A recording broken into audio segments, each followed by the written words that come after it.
never slow up, no I don't take shit. I got no love for the fakeness. If you wanna play tough and wanna hate this, I'll always show up. I don't ever slow up, no I don't take shit. I got no love for the fakeness. If you wanna play tough and wanna hate this, I'll always show up and make a statement. I don't ever slow up, no I don't take shit. I got no love for the fakeness. If you wanna play tough and wanna hate this, I'll always show up and make a statement. Everything I do so instinctive. Good evening, ladies and gentlemen, degenerate sleuths of the night. We gather to boldly go where others have refused. Welcome to the DT show, you salty mofos.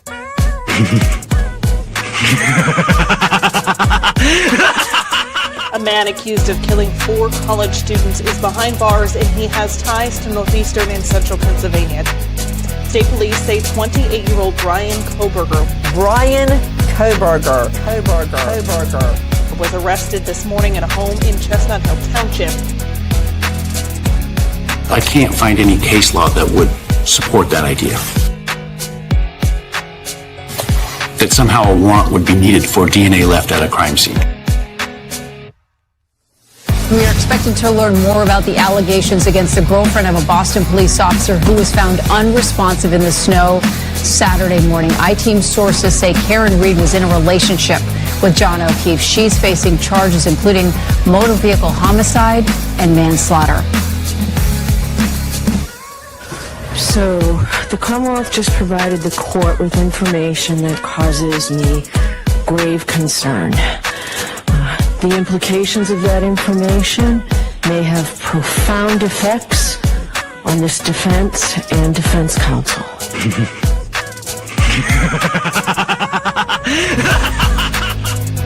So, get your popcorn ready and your choice of drink. Get your butt on your seat. Like, comment, and subscribe for a treat. Here we go. It's time for the show. The Drunk Turkey Show.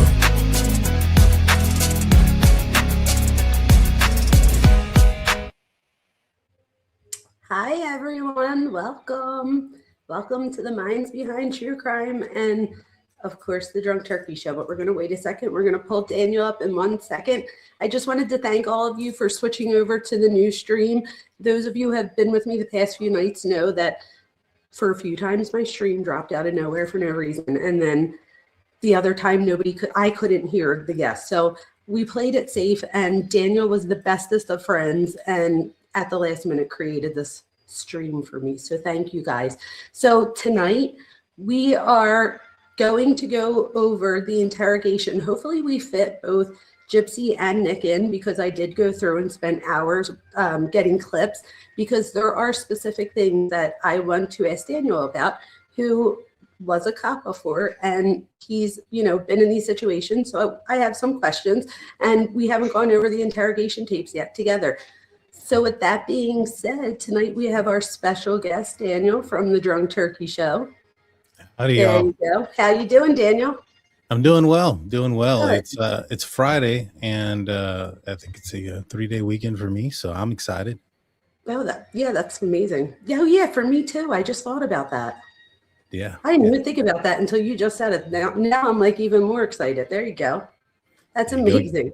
You can't beat it. I bring in all the good news. You do. How about that? So you guys, tonight we're going to go over the interrogation. What we're going to do is, obviously, I'm not going to be diagnosing anybody on camera. This is more about interviews and interrogation tactics and things like that. We're going to see 2 totally different interrogation tactics. So I'm so excited to hear what you have to say about that, and if you think one was more effective than the other, because I think I do. But I'm going to pull it up. So let's pull up our first video here. So you guys, I put in the description box the link to In the Weeds podcast. So I don't know if somebody wants to drop it in the chat as well. That would be amazing. But that's who I got all of our videos that we're going to use. They popped in our chat the other night, and I fangirled a little bit. I was so excited. I was like, oh my gosh. So, so let's do this. Before we start, go ahead, please. I got a couple of questions. I want to let everybody know I'm not very familiar with this case whatsoever. That's right. My wife, on the other hand, My wife, on the other hand, is somewhat familiar. She's kind of telling me a little bit of stuff. I kept telling her, no, I don't want to hear it. I don't want to hear it. I'm going to wait for the show because I want to wait for that. But so for those that don't know, who is Gypsy Rose Blanchard? Like, this was a high profile case. When did this happen? When did this happen? So this happened in June, I think it was June 10th of 2015.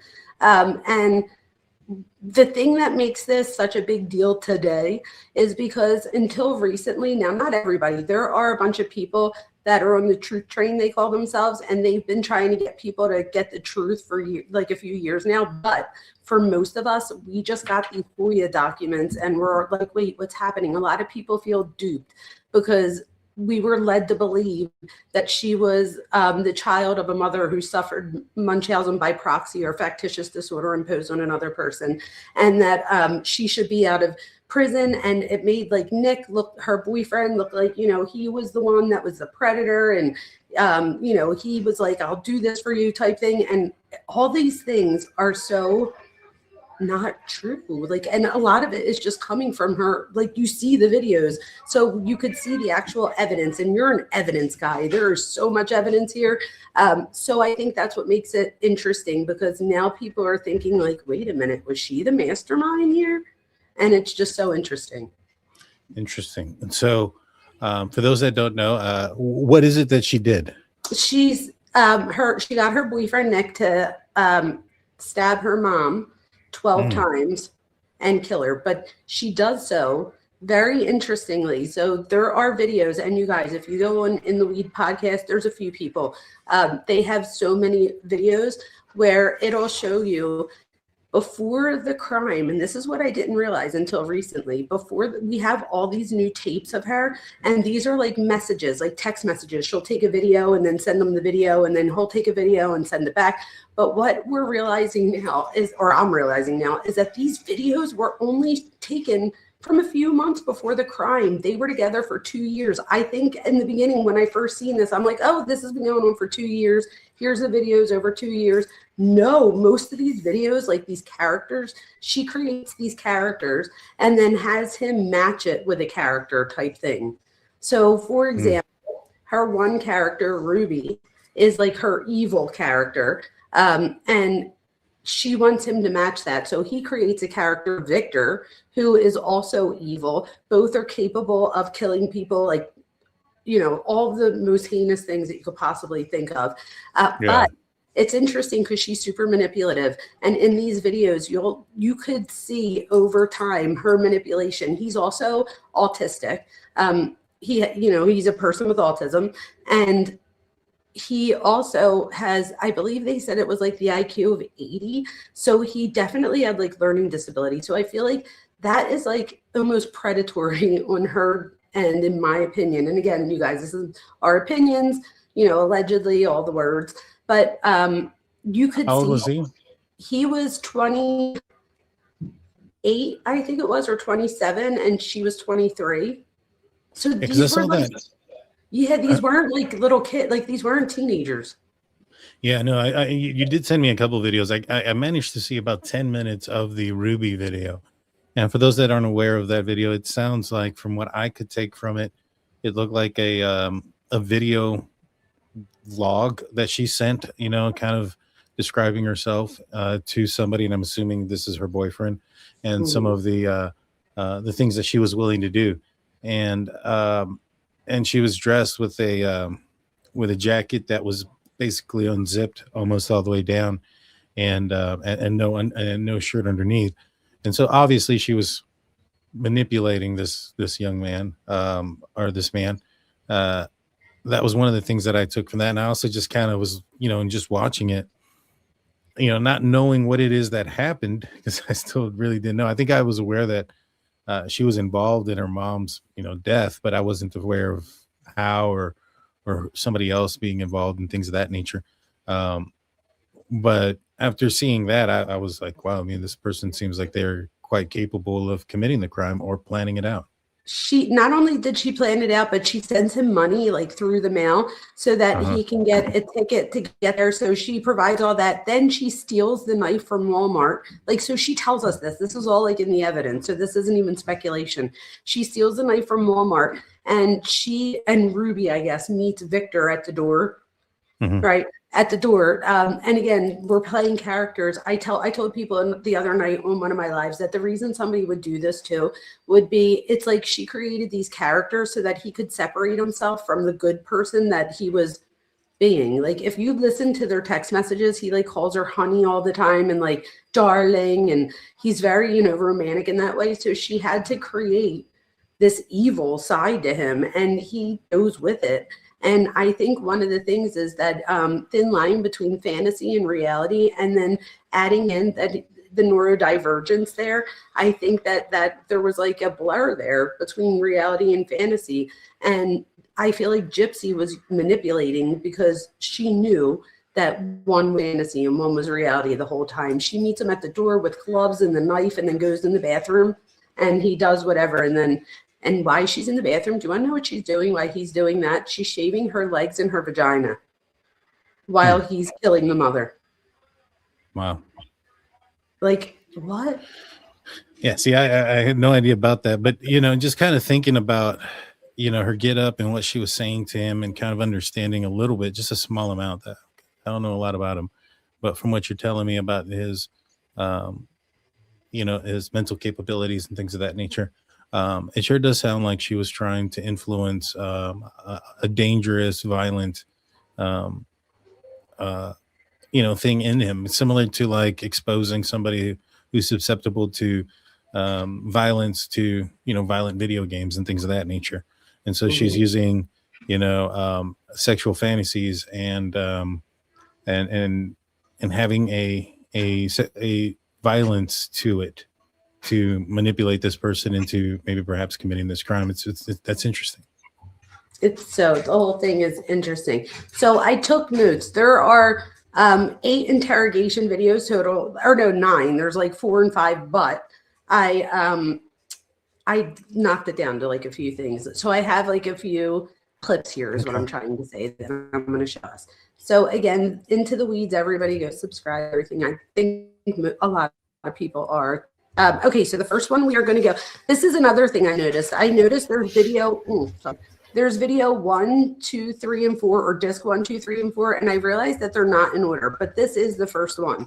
So in this one, they just get arrested. They're just getting down there. It's 6:15, 15. So this is a few days, like 5 days after it happens, and it's almost 11 o'clock at night. So in this first one, at 37:50 is our first timestamp. So there's a lot of like. One more last thing, because I feel like I'm missing some pieces still. Please. Oh, you mentioned the Munchausen syndrome and stuff earlier. Was that real? Was her mom giving her like medication or you know, making her think that she was, you know, sick and things of that nature when she wasn't? You know, was that an actual aspect? You're good. Everybody be nice to each other in chat. This is where like the debate comes. So this is the thing. I've only been covering the case for the past like few days. So this is where I'm at. And there's a lot of people that disagree with me, and that's okay. And then there's people that agree, whatever. But I have to be genuine to who I am. This is what I think so far. And it might change. And if it does, I'll let you know. But so far, this is what I get. No, Gypsy was just as much a part of this as her mom, if not more. So, but her mom, Dee Dee, in my opinion, she has a criminal record of her own. So where she steals like checks and stuff. And so like she clearly has the ability to con and lie and things like that herself. So I feel like Gypsy learned a lot of this behavior from her mom. At some point, when Gypsy's 14, her and her mom are in Hurricane Katrina, and they lie and say that all of her medical records were swiped away, but that really wasn't the truth. There were somewhere, but a lot of them were still there. So they move somewhere else, and they tell the doctors the things that she's had and has. And Gypsy is just so like bubbly and like talks really, and the mom makes it seem like she has like a fatal type disorder. So everybody always feels bad. So people just went along with this. They went to so many trips in Disney. I mean, just there's so many benefits that they both reap from this. But the reason I'm telling you about that is because she now is, they're going to ask, when we're going to see the one clip, he asks her, how old are you? And she tries to tell him that she's 19, but that her social security card and everything got lost in Katrina. And it says that she's 23, but she's really 19, but she's really 23. And there's videos where she's telling Nick that in the one video, she's like, yeah, but I'm 23. But so like she knows her age, but she still to this day says that she didn't know how old she was because her mom never put candles on her cake. But then she admits somewhere else that she knew how old she was when Katrina happened. So my thing is, if you're 14, how can you lose track and think that the next, you know what I mean, so many years, that it's only been 5 years? Like what? So you see, that makes a lot more sense now, because I was like, when I was watching and saying, you know, that video, and I was talking about it where I'm like, yeah, she's, manipulating him. I was thinking to myself, I mean, that's quite a manipulator to have done so, to have like tried to do that, infiltrate like the sexual violence. And so that way that could make him violent and commit a violent act. And I was like, and now that you mentioned about her mom being some sort of, it sounds like they were scam artists and con artists together. That would explain her probably being even better at it than her mom. Yes, I do think that. Yes, I do. I do think given her age and learning. I mean, children are sponges. So if this was something that she was brought up in, scam after scam and manipulating people and taking advantage of folks, then she's going to be definitely better than her mother, depending on when her mother started doing those type of things, or when her mother started being that way. And if her mother implemented her daughter into these scams, which it sounds like it. I mean, it sounds like all the medical stuff was just fake so that they can get trips and things like that. Is that correct? I mean, if that's the thing, then... This is the thing. So she has this chromosome depletion disorder, and I don't know the exact name. It's like really long, but she always denied that there was any, like, even after everything happened, like she does interviews and says the only thing she had was like an eye problem or something, but everything else was like, made up. But they did find in her medical records, like sleuths on YouTube, and it's there, and it says the chromosome depletion. So a lot of the ailments she had at first, if you want my honest opinion, and this part I didn't update people in, but I think that when Dee Dee's mom dies, I think that Dee Dee and her mom, and I have to dig even more, but I have a feeling that Dee Dee learned this somewhere, or that this was that, because you don't just grow up, you know what I mean? So, but when Dee Dee's mom dies, that's when I think she winds up, her mental health goes, and she starts to do these things a lot more. And that's where even other people are saying that, she was, a lot of people that knew her said that when her mom died, she was different. And then they move away and stuff, these two together. So Dee Dee definitely has that criminal past. The thing that I think people are fighting about now is, did she have factitious disorder, or was it a crime thing? Who's Dee Dee? I'm not familiar. Her mom, Dee Dee, her mom. I'm sorry. Oh, Dee Dee, okay. her mom. I'm so sorry. Dee Dee, sorry about that. So Dee Dee is the mom.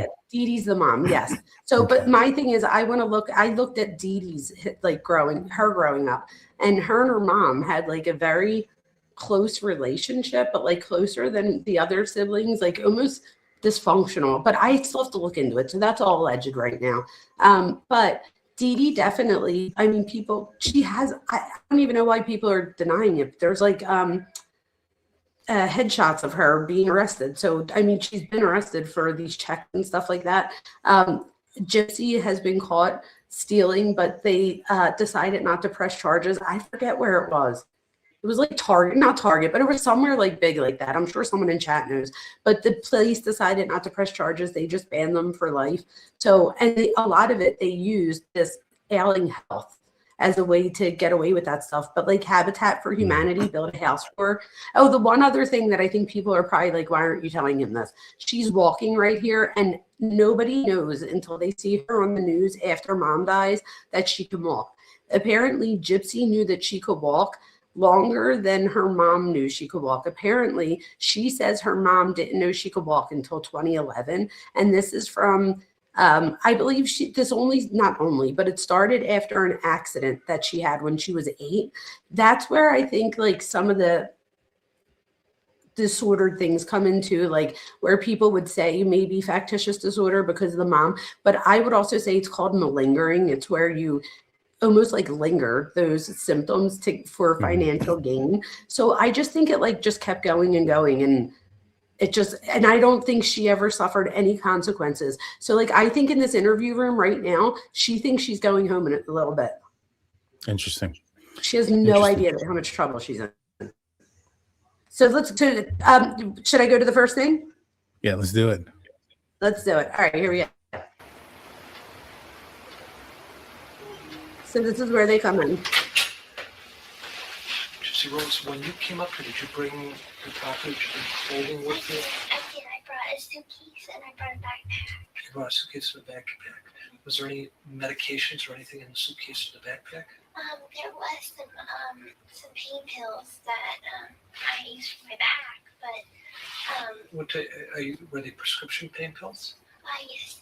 What type of prescription pain pills? I think they're Vicodin, either Vicodin or naproxen, or the other. One or the other? Okay. So the reason I'm going to jump to the next part, but the reason that I put this on is because she does say in her jail calls to like an aunt or whatever, she says that she was highly medicated and that she was taking things. So I also want to show evidence where I say it. So she clearly tells them here that she's on Vicodin. But it's interesting because she winds up, they wind up finding that she has asthma and all these other things and that she should be taking other medications, but she didn't take any of them with her to Nick's. The only thing she took with her was the Vicodin. So does that say anything to you? Like, do you think maybe there's a dependency or something? Like, why would she only take that one with her? Yeah, I mean, that makes sense. Not knowing a lot about her, but knowing a little bit about the scam stuff and, maybe, I mean, that's a hard question without knowing a lot of. That's true. I just mean in general, like if you were the cop right there, would you be like, oh, she's like, dependent on these medications? Or at that moment, not yet. Yes, at that moment. At that moment, not yet. Cool. I would have to. I don't know how much they know about her. How much they know about her medical history. If they were don't know anything right now. They know nothing. They're just asking her. They eventually wind up taking her at the end of this video to the hospital so that she could get checked out by doctors before they come back and interview her. Yes, yeah. I think that they probably would be taking the precaution as well. But would that be an indication that she's abusing her medication at this point? I don't know if there's that there yet. Now, would you have done the same thing, taken her for like a medical thing before you guys interrogated her? It depends on what I'm seeing.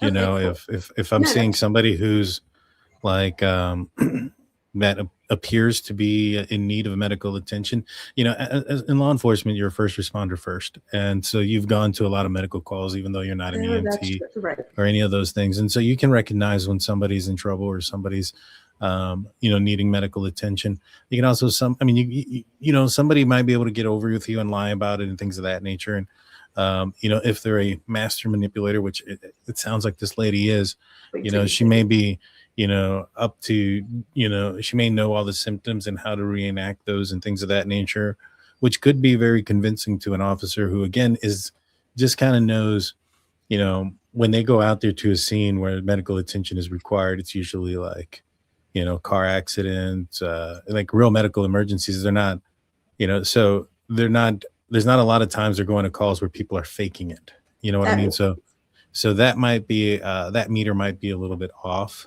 somebody faking it, or somebody that is well rehearsed, that can get over somebody. They may get over a police officer more so than they would a doctor or a nurse. Oh, wait till you see some of the things she does. Oh my God. Oh, I wanted to make sure I do this because I know that I have you for a certain amount of time. So let's move forward, right? Okay. So now he comes in. He was concerned about you, so I want to check to make sure you're fine. Looks like you're doing good. Is he all right? And he is fine as well. He's asking about He's very me. concerned about you, and he wanted to make sure you knew that. Okay. Tell him So- I'm okay. Perfect. That's what I'll do. So And tell him they're treating me nice. Excellent. I will do that. Yeah, you got the nice couch. You got the nice room. Give you the nice room. Nice fishy room. This, there it is. It doubles as a She's being door. manipulative. All right. Okay, thank you so You bet. much. With the voice too, right? That's an act. That's an Even act. with her voice, like how she's talking real. Yeah, right. So then, okay, then the next cop comes in right here just to ask about I nothing. have asthma. Okay. So I'm on an inhaler. I think it's called Juvera. Juvera Juvera. with a D. D. Do you want to spell that?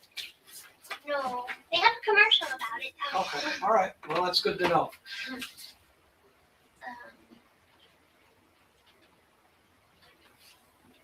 If she's talking about I think I medications got with her for, that she's not Yeah. really taking, that tells me she's trying Yeah. to gain sympathy. Yes. And so the reason I have this too is because he wants to make sure that because you hear him in the hallway. Wait till you see this one thing, Daniel, and one of the next ones. But he's in the hallway and you can kind of hear him a little bit. And he says, like, she said that, oh, because they also ask her if she has a seizure.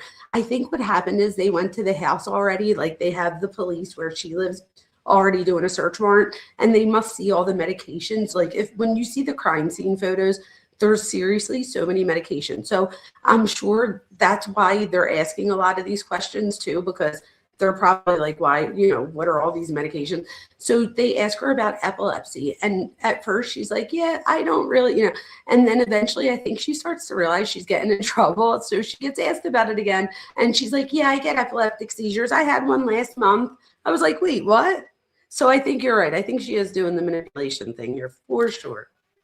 Yeah, and I think you're absolutely on to the fact that they are trying to figure out what she's abusing, because if she has something in there that she's got prescribed to her that she doesn't need or doesn't require, and is that's, I'm sure that's a crime on its own.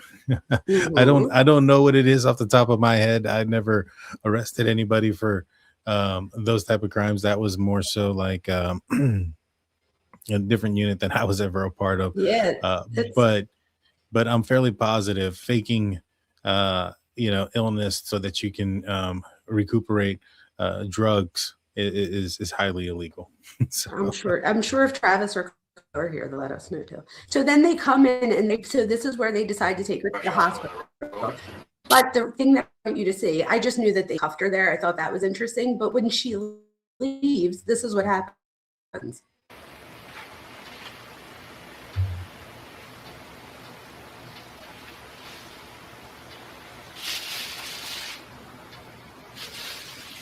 I'm so confused by this. what is he doing? I have no idea. I was hoping you would know. What is that? Is that her bag? I think so. I'm not sure though. But he winds up just putting it over here, and it sits there for like the next few things. But I don't really know what it is. It's so confusing.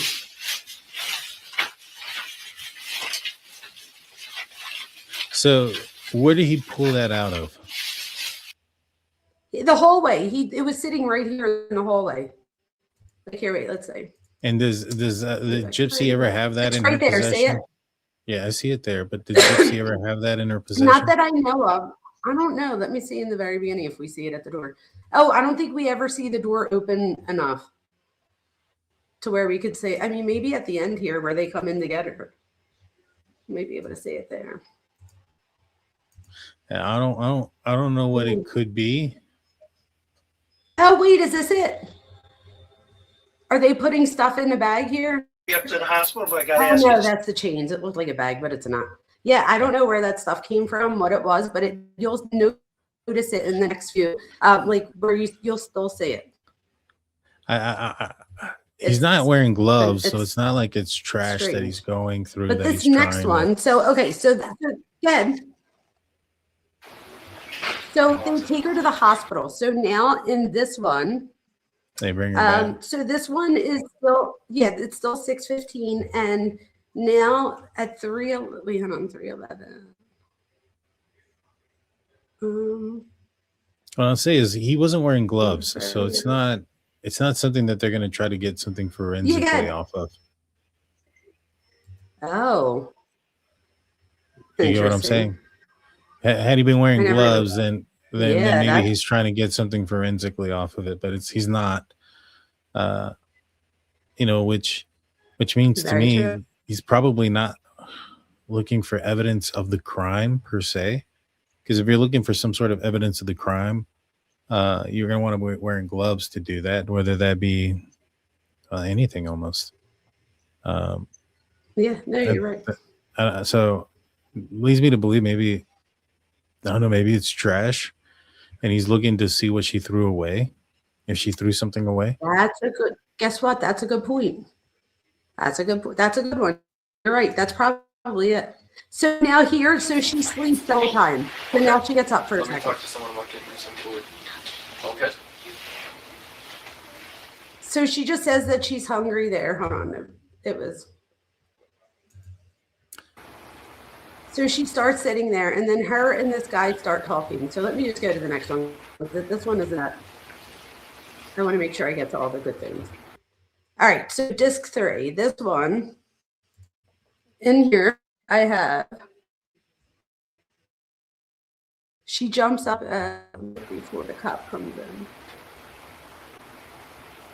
And so before the cops, like how long is she just laying there? Oh, here we go.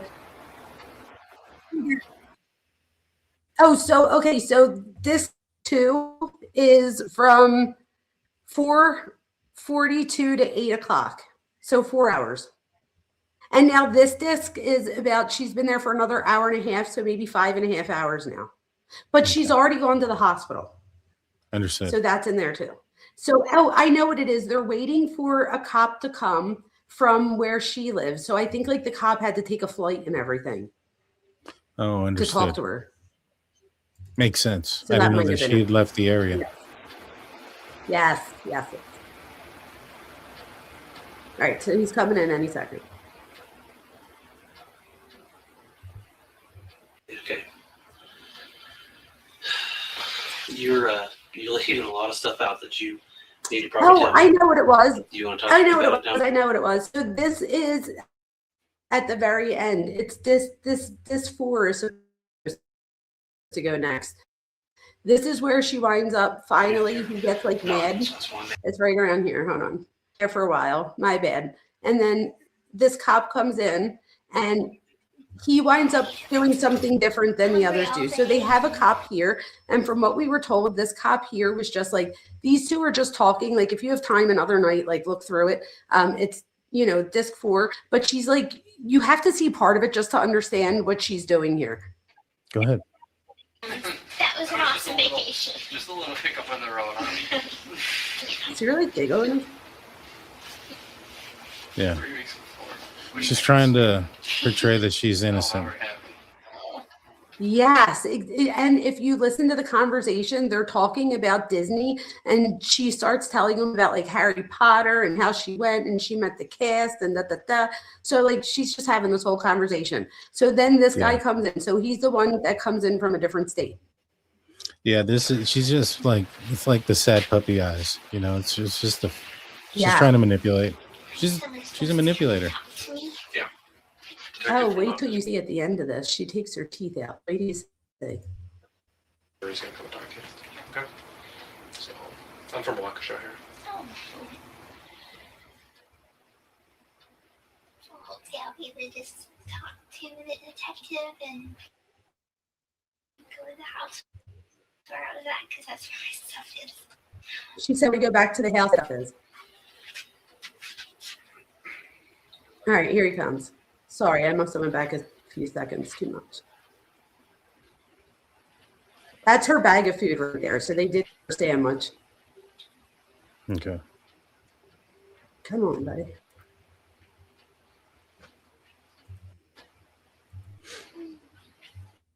All right, let's just get to where he's Medicaid. My medical insurance has 23.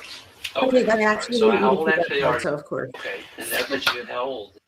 All right, there he goes. We're just waiting a second, Daniel, because it's not here Hey, yet. Gypsy. Is it Stan? Hi, Gypsy. Let you guys Hi. talk? I'm Detective Hancock. I'm with Green County Sheriff's Office.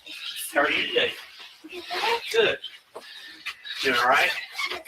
Good. Good.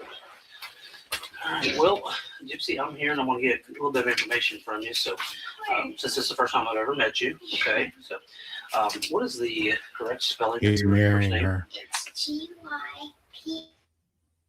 GYPSY. Now he has a different style than Nick's person, which I'm going to show you next. Right. No, what I'm saying is it seems like he's mirroring her. Coming in kind of bubbly, like, hey, how's it going, Gypsy? That's the first tactic. He's mirroring what she's doing. Good call. I didn't even notice that. Good one. Name is BLANCHARD. BLANCHA. BLANCHARD is Blanchard. Blanchard. Okay. Okay. All right. And your date of birth, Gypsy? Is 7/27/1995. On here they have 91 because let me make this a long story, but okay, sure. Me and my mother are Hurricane Katrina survivors. Okay. And my birth certificate was washed away in Katrina. Okay. And unfortunately, they messed up a long time when they messed up the paperwork, and it said 1991, but it's actually 95. Okay. And that puts you at how old then? I would be really 19, but on here it's my Medicaid. My medical insurance has 23. Okay.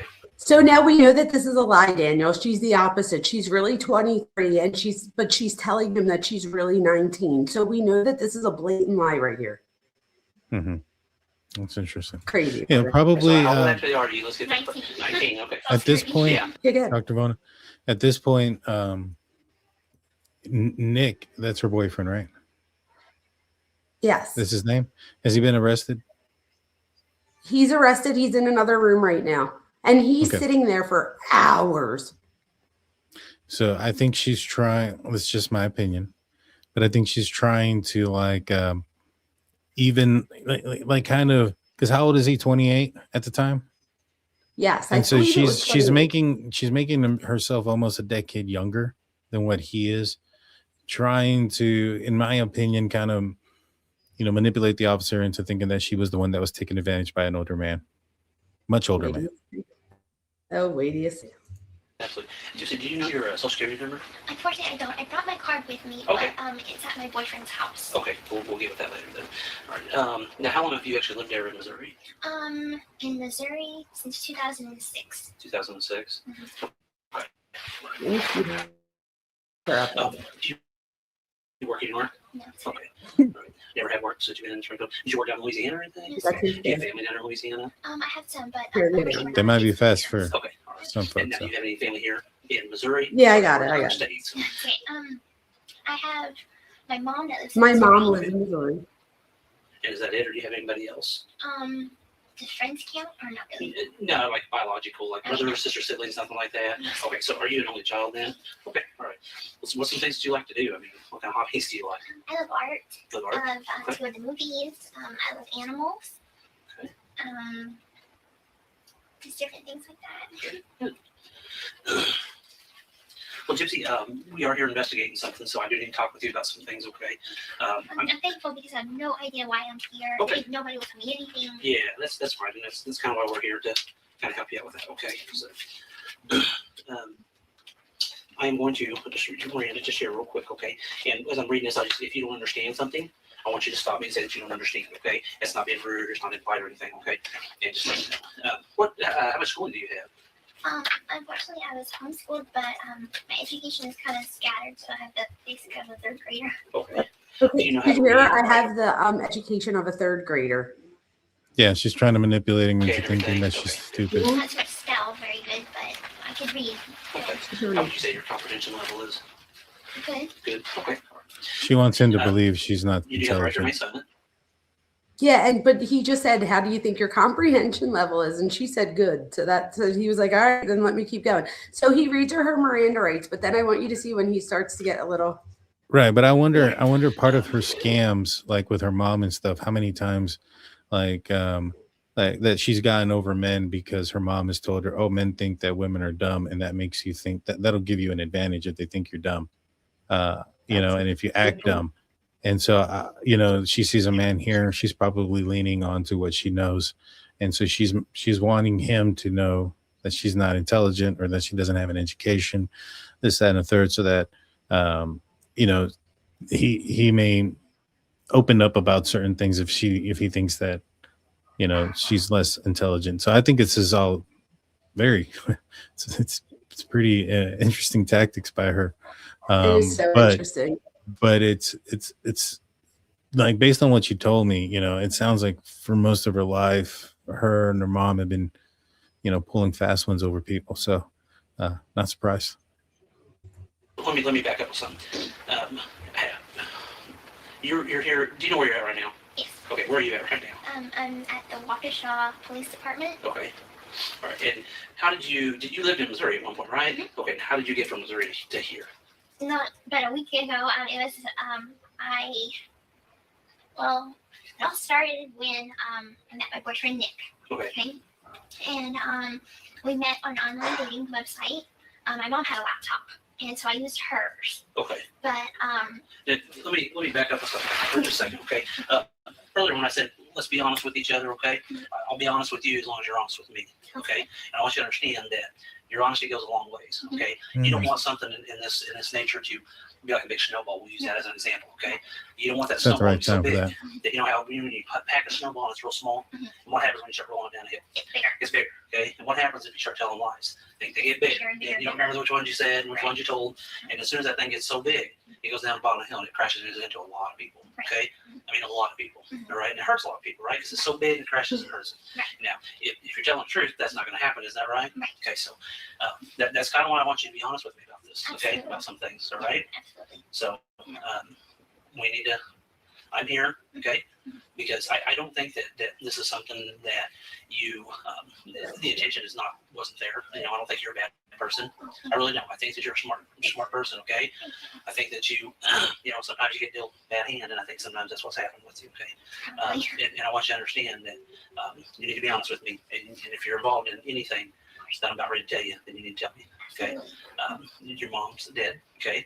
Now, what I want to ask you is, your mom's passed away, okay, and she's deceased, all right? Now, what I want to ask you, did you have involvement in this? Okay.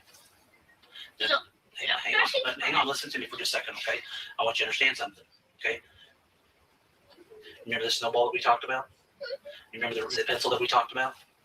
I'm going to demonstrate something with the pencil here, okay? Look at me. Look at me for just a second, okay? Sometimes people are going along, you know how you have a pencil. Do you think he's using this pencil and the snowball, like almost like he's playing into the fact that she's like being childlike, because she's really 23 here? Maybe. I think this guy's more impatient. I think he needs to practice a little bit more patience. I think he went into it a little bit too fast. That's why I said, not the right time. I mean, that's a good approach to go into it once you start getting into it. But I mean, he went from one thing to like the very first thing that she said, all right, we're going to tell the truth. You're not going to lie to me, blah, blah, blah. He does it again. Let her talk. Let her talk. Yeah, let her talk. Let her talk. Because exactly. that's how you get people to get tripped up, you know. And then now you're having to deal with the sob story and stuff like that, because what lie have you caught her into at this point? All you've asked her is just a few questions about herself and what she likes to do and art and things of that nature. You know, you really have nowhere to paint her into or put her in a corner to. And I'm not saying it's a bad tactic. I just think had he been a little bit more patient, allowed her to dig herself a hole or give herself enough rope to hang herself, so to speak. Let her go out there, let her say these things, let her lie, and then you start presenting it with the evidence. Like, hey, you know, I understand you said this, and this is what you meant, right? Are you sure? Yeah. Well, help me understand why when I have this over here, why is it like this? And then you be quiet. 100%. You let him answer. And the thing,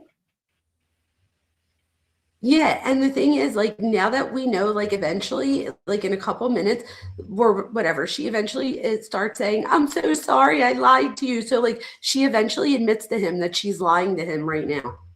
So like this is like a lie. It does work. Eraser right here, right? You know what I'm talking about? You use a pencil, right? You've used a pencil before, right? Okay. And when you write with a pencil, you write your own story, right? Okay. And you take that pencil and you're writing along with your story. Well, sometimes some people make mistakes when they write stuff down, don't they? We've all made mistakes. You've made mistakes. I've made mistakes, right? You ever made a mistake in your life? Yeah. And I've made mistakes in my life. And hang on just a second, okay? When you're writing this stuff down, All of a sudden you make a mistake. Well, what do you do with that mistake? You take that pencil and you flip it over and you start erasing stuff, okay? And you erase it and you recorrect it. And you take that pencil and then you rewrite your story, okay? And I kind of think that's where you're at with this tonight, okay? That you have a chance to rewrite your story. And I think that that's what you can do, is you can rewrite your story tonight, okay? Like I said earlier, I don't think you're a bad person. I really don't. You know, I don't think that that's you at all. And you're not out here, you know, doing things that are so bad that nobody wants to talk to you, nobody wants to be around you. I don't think that's you, okay? But what I do think, okay, is there's some stuff going on that you and I need to talk about. And why these things happen, okay? And that's where we're at with this, okay? Now, I want you to understand something. That you need to be, look at me, okay? Look at me for just a second, okay? You're in a situation where you can help yourself right now, okay? And that's what you need to do, okay? You've got to help yourself, okay? Because the more and more you let that snowball roll down that hill and get bigger, what's going to happen is it's going to explode. And that's what's going to happen with you, you know? You don't want that, do you? I don't think you do. I wouldn't want that. So we've got to rewrite history. We've got to rewrite some things, don't we? Okay? And I think that's where we're at with all this, all right? What happened with your mom that night? I don't know what happened with my mom at all. Okay, just listen to me, okay, sweetheart. You know what happened to your mom, okay? You know exactly, sweetheart. Listen to me. Let's not go down that road of taking your pencil and writing a bunch of mistakes down. And then when you get to a certain point, that paper's gone. And guess what? You can't erase it, can you? No. You can't erase it anymore. Do you want that? No. I don't think you do. I think you're smart enough to understand where we're at with this, okay? I think you know, okay? And I know that you know, all right? I wouldn't be here if I didn't know. And I know the answer to a lot of these questions, okay? I already know, okay? I know them, and I'm giving you a chance to be honest with me, okay? Because you don't want this thing to spiral out of control, okay? No. Your boyfriend's in here, okay? He's here. He's in here, okay? All right? And She just went from crying to he's here. I'll talk to people. No, I know. Listen to me before you say. Did you want to say something? Oh no! I was just No, I caught that. Okay. You know, he's yeah, you caught that. He's, you know, I like the approach he's doing. I thought he would have used a little bit more patience. Is this the first time that he's talking to her? Yes. Okay. Yeah. See, So that's the only thing that it was is pretty quick.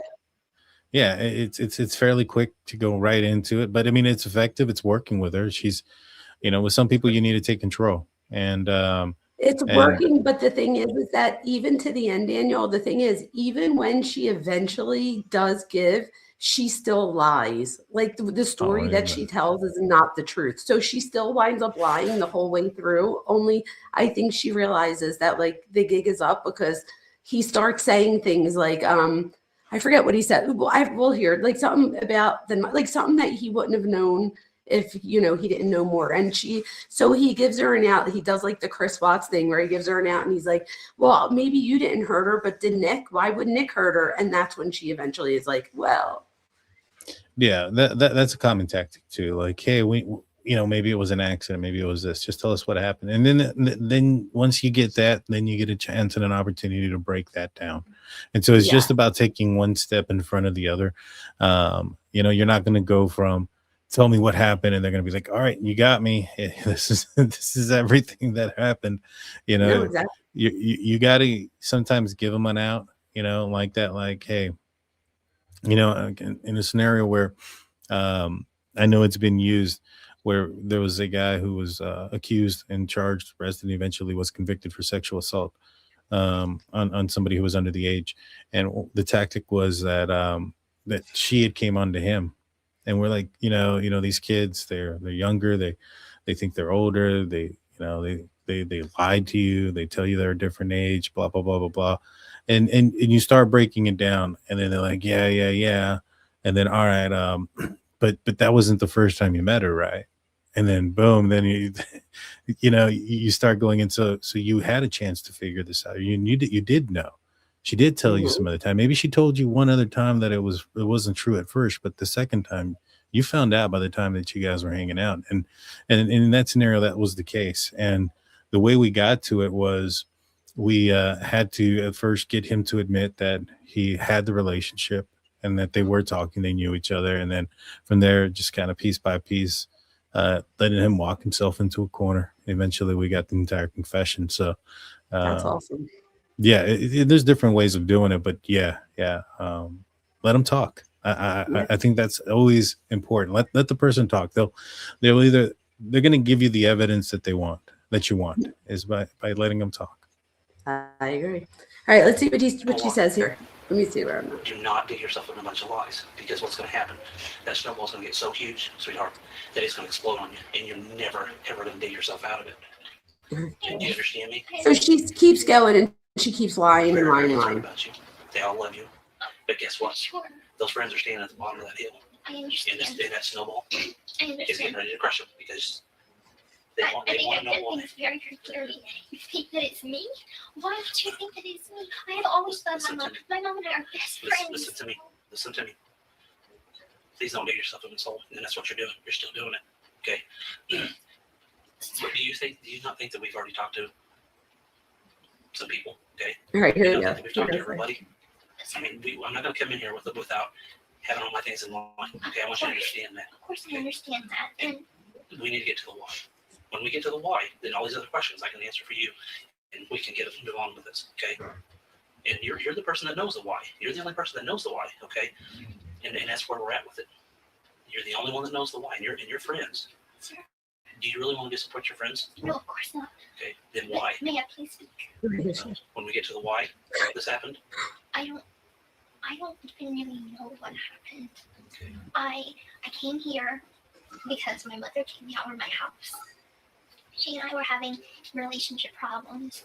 I guess she wanted me to stay with her girl forever. So she didn't keeps really like my trying. boyfriend. And she was like, pretty much, if you want to move to Wisconsin with him, fine, go. He doesn't And follow it. I packed my stuff. She basically wanted me out of the house before then because we kept on having arguments. But I'm not a violent person. I've never ever hurt her. And a lot of our arguments stemmed from being with Nick. And so I just basically chose to come here. I gave him money to come here, and I said, "Can you please come pick me up?" Because my mom's kicking me out of the house real soon. And that's when he asked his mom, "Can I stay with his mom and him and his stepdad and his little brother?" His mom said, Can you "Fine." pause it real quick? So So, it sounds like this is the first time that she found out that her mother passed away. Was she aware that her mother was attacked? She was there. She was in the bathroom shaving her vagina. Right. And so, like, who called 911 or whatever? Like, how did that situation go down? Oh, Daniel. So how manipulative is this? In my opinion, this was manipulation and on purpose, but I want to see what you think. They wind up realizing who it is because a couple days after it happens, Gypsy wants to make sure that her mom's body gets found. So that's what she says. She says so she could have a proper burial, in my opinion. She wanted to make sure that if they got caught, that Nick would go down for it, not her. So she goes on Nick's computer so that they could trace it back to Nick, is exactly what they did. Went on her mom's Facebook. So her and her mom have like a shared Facebook. And she wrote that the fat is dead. And her friends are like, "Dee Dee, what's going on? Like, are you okay?" And then other people are like, "There's no way," because somebody was like, maybe she wrote that as like a joke or whatever. And then Gypsy comes back and writes, I took her daughter too, and she's dead too. So in my opinion, she was doing this because that way it goes back to his computer. Interesting. She eventually admits that she wrote it. That's wild. That's wild. And that's how they find them here. But wait, so she still denies it, but I want you to see when she finally breaks. people have been posting since But- on but- Facebook and acting like, "Oh, Hold Oh on. yeah, sorry. So, according to her story, why does she think she's there? Like, does she know? I mean, I know what you're saying there about the Facebook. But who ended up calling 911?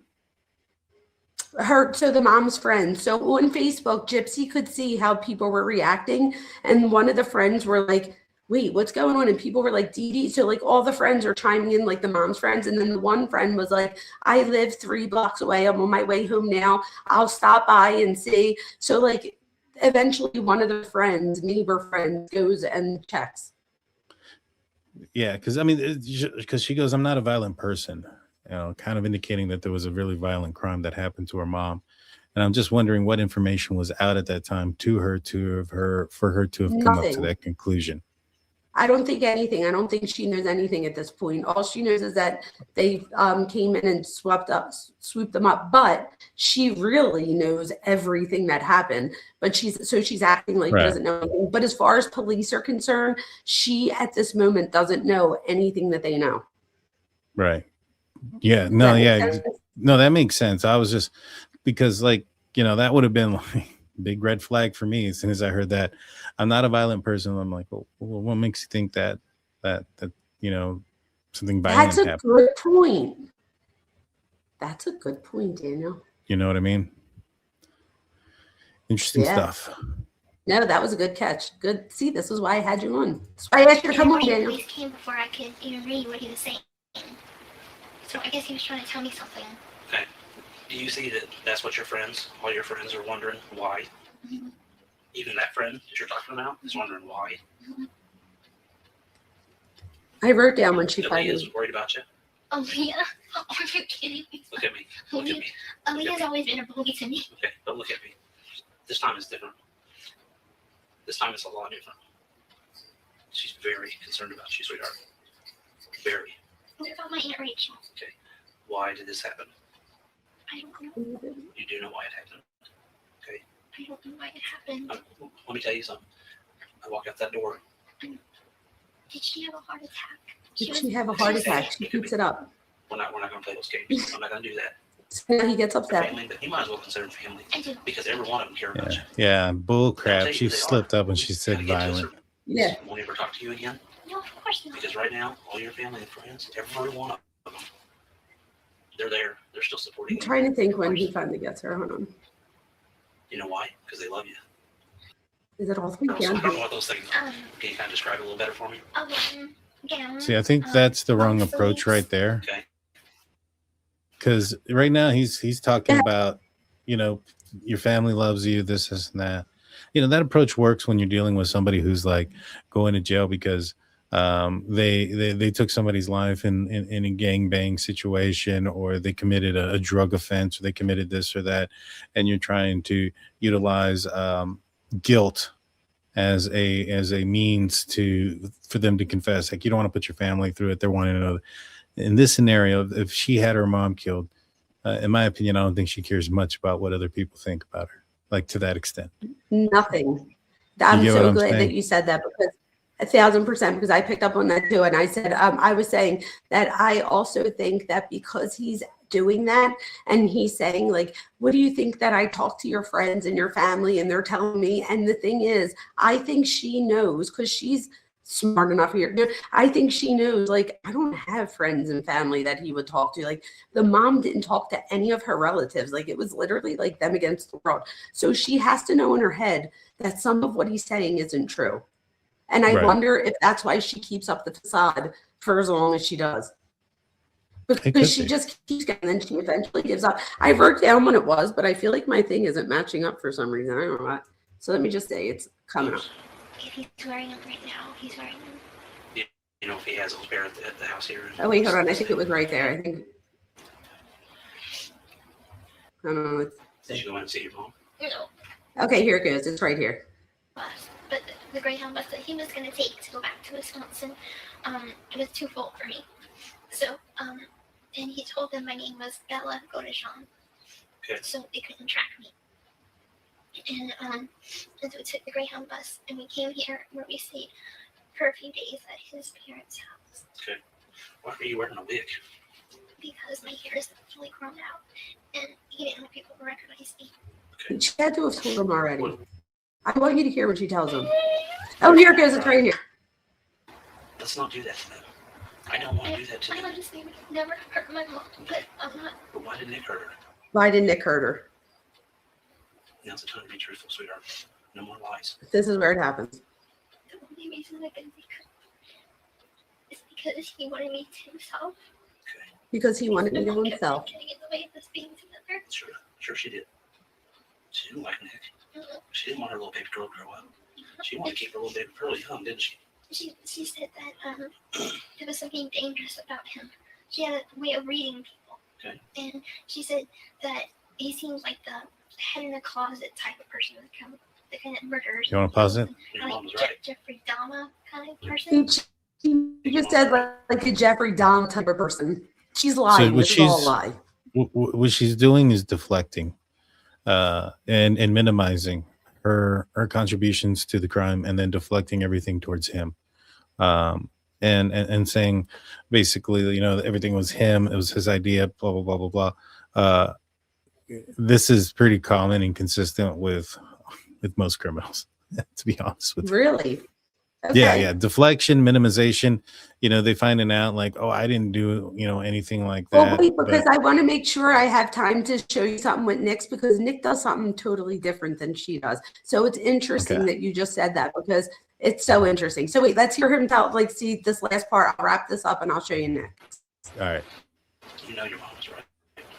You hit it right on the nail on the head, sweetheart. You know your mom was right when she said that. That's fake. She has no tears. I was gonna say that's why she's hiding her head down. To her. Yeah. Well, wait, while we have this one, I'll pull his up. I'll cue his up. Oh, I already have it queued up. You tried to stop him. Oh, wait, listen to this part. This is important. He's very strong. It was hard for you to try to stop him. She didn't try to stop him. Try to stop him, wasn't it? He's too strong, wasn't he? Yeah, I see that. He's giving her a way out so that she can bury herself. Try to stop him. Okay. But it wasn't true, but then she said yes. And then it goes a step further like this. Okay. This part, I have to See, edit she's out. implicating herself into the crime. You're right, but I want you to listen to this part because I'm so curious about what this, like how this would have implicated, or this very next part right here. Is that a yes? I can't guess with your nodding, so that's why I'm asking. It looks like you're shaking your head up and down. Is that a yes? Yes. Okay. What did he do with the knife after all this was done? I'm sorry that I lied to you from the beginning. I'll tell you the truth all now. Good. I'm proud of you. I'm proud of you. I love him so much, but maybe I don't know. Okay. I'm pretty silent. What you say? Maybe you can. He killed my mom. You killed your mom. Yes, I know it. How did you do that?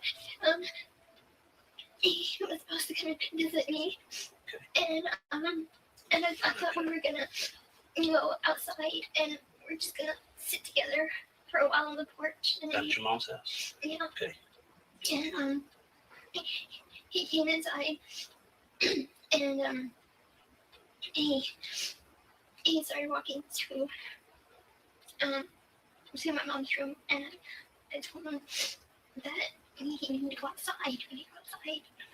What was your mom doing at that point? Was she asleep or She awake? was asleep, and I got up to use the restroom, and at that point, he had put me in the bathroom, and he had locked the door. Okay. And he went to my mom's room, and I heard her cry. I heard her scream for my You heard your mom She heard cry. her name. You heard your mom cry, and you heard your mom calling out your name. But she was screaming. Proud of you, And sweetheart. he opened the door, and he was covered. His hands had blood on it, and he had cut himself on his finger. You know if it was his left hand or his right hand? It was, oh my gosh, I think this hand. And, Do you want to pause it real quick? and what happened? Yeah, she doesn't even. Yeah, what do you think about this? So I'm a few signing things. now. Few things. Super manipulative. Again, she's trying to deflect and make everything about him, and it was his fault. She's saying that she got locked into the restroom. One of the things that I picked up on, I remember about 10 minutes of that video you sent me where she's wearing a red, wig, and she's calling herself Ruby. And that was, or I think it was Ruby, and that was her evil side or It was whatnot. Ruby. She mentions in there that he can take the life of somebody, and they could be one of her family members, but she's not going to be able to be there when it happens. So she was already setting that moment up.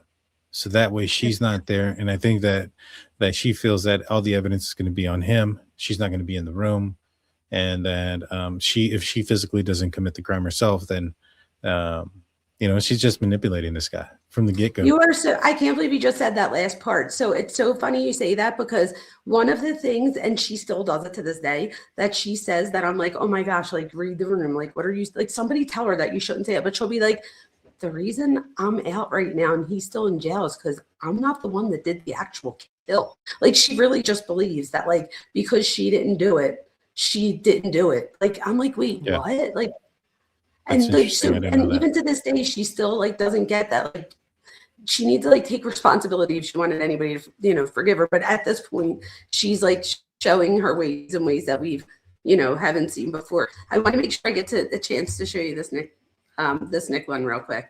So wait, ready? I'm going to share Nick's. And this is the difference between her and Nick's.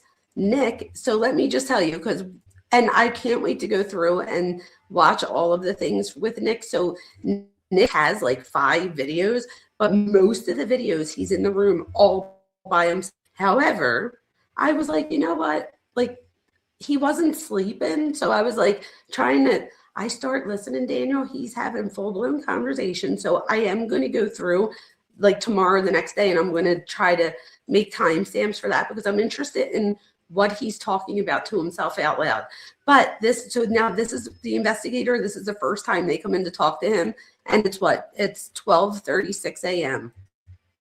Interesting. I would have never did it if it was wait, okay. I think I went too far.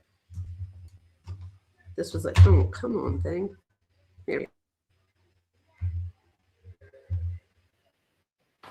Where'd you go get a soda at? It was an event machine that was outside. Okay. That the hotel uses. Okay. And then what happened? And then me and her pretty much stayed inside the hotel for pretty much the entire time. Because the thing is, with my bus ticket, it was a round trip.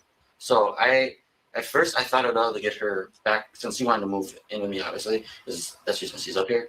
But when she told me that me and her actually went to the bus station, I learned that she actually couldn't get a bus with the same one that I already had. I had to redo my actual schedule. Okay.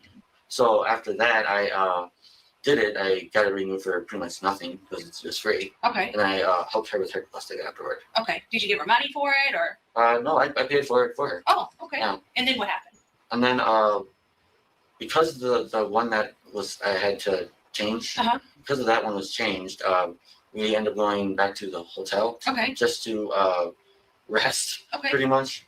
Okay. And we ordered food, and we were pretty much just resting there because we didn't know what else to do. Because where did you order food from?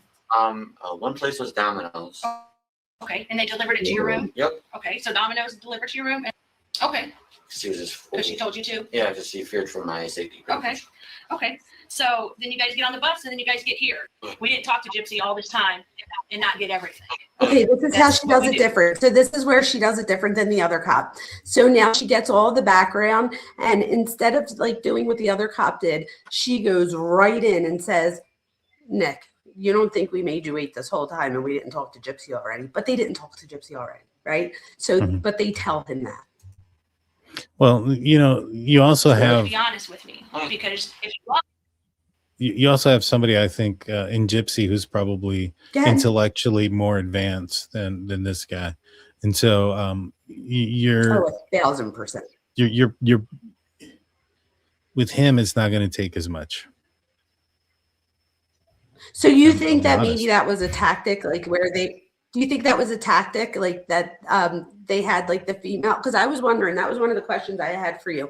I wonder if having a female come in, like, so it's like less intimidating. I wonder if that helped at all. And then having that tactic, because he was sitting there for multiple hours. So they did get to, like, they come in and out every now and then. So they did get a feel for him and how he might be different than when they checked in on her. The one thing I didn't get to show you with her, but I did tell you, she does at one point when she starts to realize that they're not buying it, they leave the room and she takes her dentures out on the top and bottom and puts them in her pocket to make it, because when her dentures are out, she doesn't have her front teeth and stuff, to make her look like even more sickly, I guess. So I forgot to tell you that part.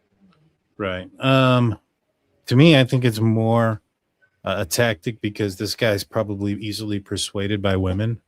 You know, he's probably persuaded, obviously, from Gypsy, and so if you put a woman in there, maybe perhaps, you know, it'll get him to open up easier, and then something will slip, and maybe even be more honest about certain things. I think it has more to do with that.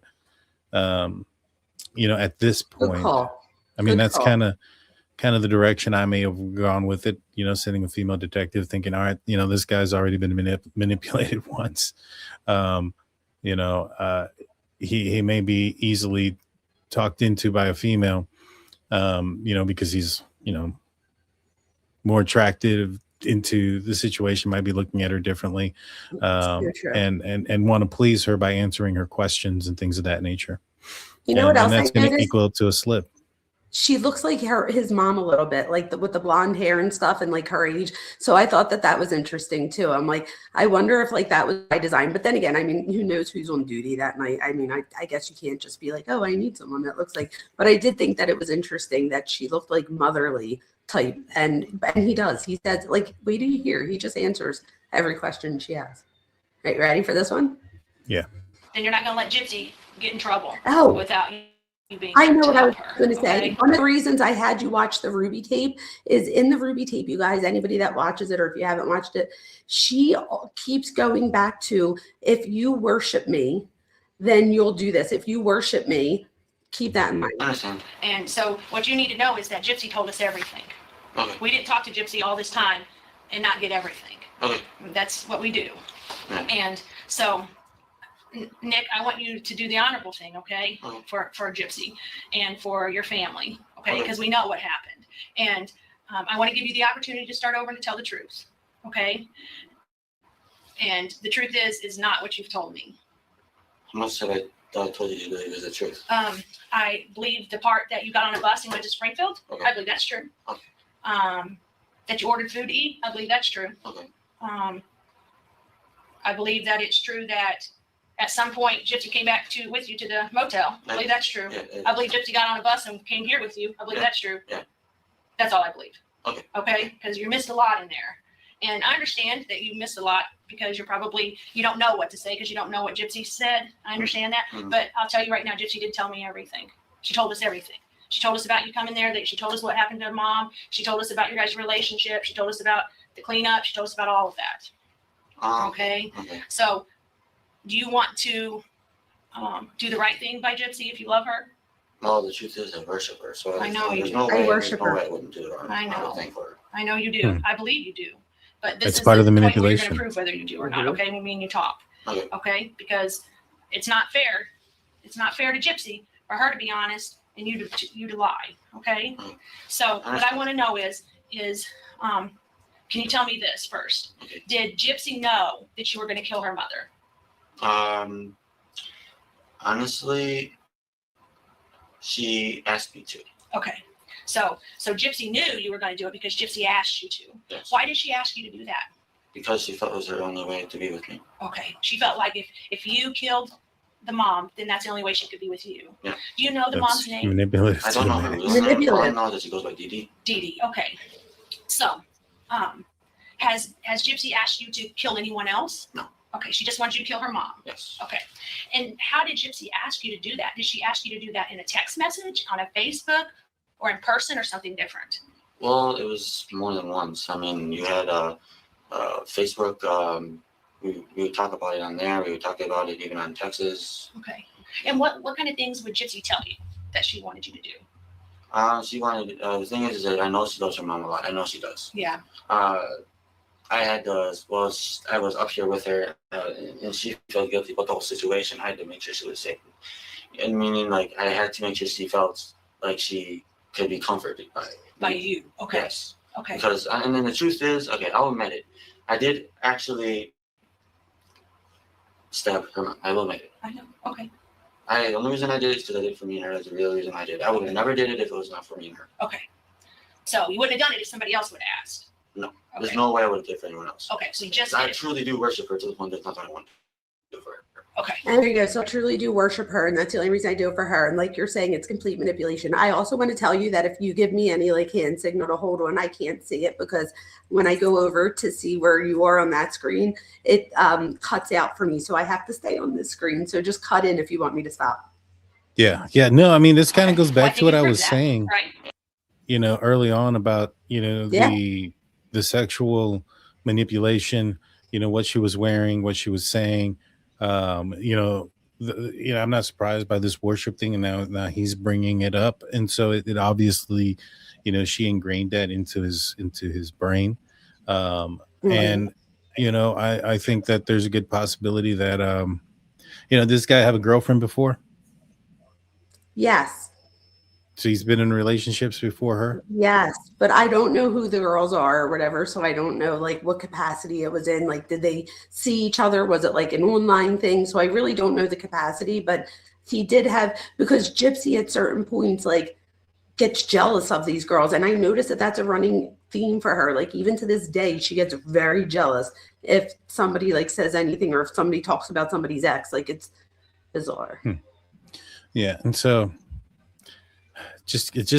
like I said, this just kind of screams a lot of manipulation. And I do anything for her. The only way that you guys can be together is if he takes her out. And it's pretty common stuff when you've come across those type of situations.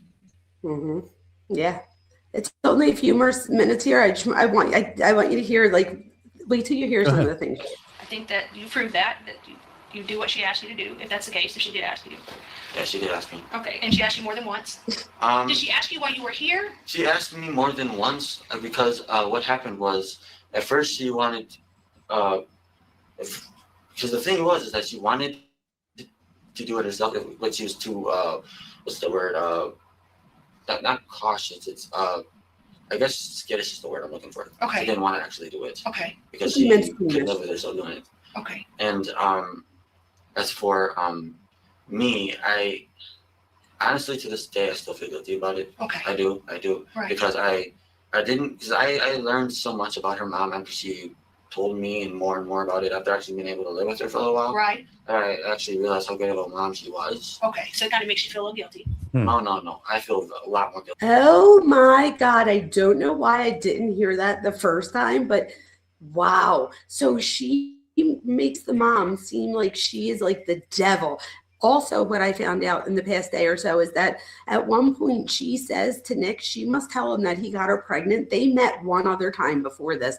It was like a year or so prior at a movie theater. She acted like they just bumped into each other and like they didn't know each other at the movies and the mom bought it or whatever. But really they were already dating and he comes up. So they wind up sitting together at the movies and all. Well, she says that she tried to have sex with him in the bathroom, but then she winds up telling him that her mom shook her or something and that she lost the baby. So I'm like, oh my God, like there's no way she got pregnant in the bathroom. He winds up saying that he didn't ejaculate or anything. Like it wasn't even, he said that he was like nervous or like he couldn't even. And so I feel like that was also manipulation there too.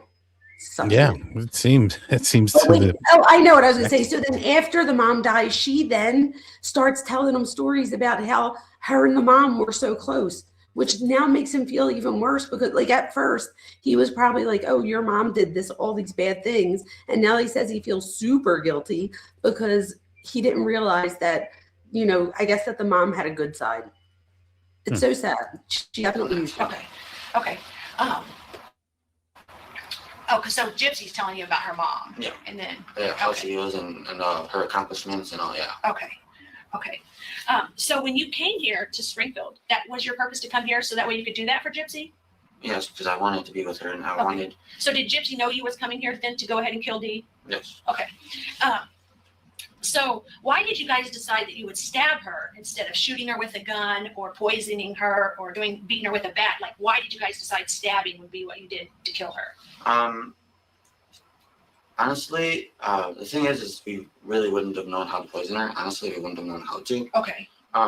I mean, she looked up multiple times of how to do it because she wanted to find the quickest way to do it. Okay, so like she looked up on the internet, Yes. like how to kill her mom? Yes. Okay, and so she was looking for the easiest way to do it? Yes, this Okay. way she would be in less pain. She wanted her mom's death to be quick. Okay, so you Not wouldn't know how to bad do the either, poisoning. less pain. And so, again, why did we choose Wow. the knife? Like, why The did you reason why we chose the knife is because I guess she thought that it'd be quicker if she bled out quickly. Okay, now did she tell you that, or is that something you think she thought? Most likely, that's what I would think she would Okay, think. but she didn't tell you to No. stab her because she'd bleed out quickly? No. Okay, That's what I figured she would think because it makes sense. More holes, faster they go away, and the faster they are at peace. okay. So the more holes you put into the body? Yeah. Is that what I'm understanding? Okay, okay. So, so that's why you chose to stab her? Yes. Okay, and so how did you get the knife? Like, where'd the knife come from? Did you bring it with you from here? No. Okay, did you buy it somewhere? She bought it for me. Who bought it for you?